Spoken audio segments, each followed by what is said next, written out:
அதே மாதிரி பசங்க லவ் மேரேஜ் பண்றது, கரெக்டா திருமணம் ஆகக்கூடிய நிலைமைகள்ல வீட்டுல ஒண்ணு உங்க வீட்டுல பெரியவங்கள யாரோ ஒருத்தர் கிளம்பிடுறது, இல்லைன்னா அவங்க வீட்டுல பெரியவங்கள யாரோ ஒருத்தர் கிளம்பிடுறது. அதனால உட்காந்து நீங்க 2 பேரும் எடுத்து தாலி எடுத்து கொடுக்க முடியாத நிலைமை, இல்லைன்னா அவங்க வீட்டுல தாலி எடுத்து கொடுக்க முடியாத நிலைமை, இல்லையா வேறு மொழி வேறு மதம் சார்ந்த நபரின் மூலியமா unnecessary attachment that becomes a big problem in your family life.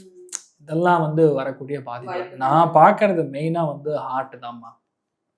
மெயினா ஹார்ட், குழந்தைகளுடைய லைஃப்ல நடக்கக்கூடிய அனாச்சாரங்கள்.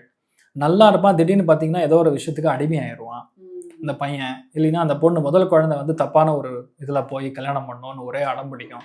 வேற மொழியா இருப்பாங்க, கண்டிப்பா வேற ஜாதியா இருப்பாங்க, அவங்க ஊரே வேறையா இருக்கும், பரம்பரை என்னன்னு தெரியாது, தெரியாத ஆட்களா இருப்பாங்க. ஆனா எப்படி நம்பி கொடுக்க முடியும்? 23 வயசு ஒரு குழந்தைய வளர்த்து யாருன்னே தெரியாது கொடுக்குறேன்னா எப்படி முடியும்? அந்த மாதிரி விஷயங்கள்லாம் கொஞ்சம் பிரச்சனை.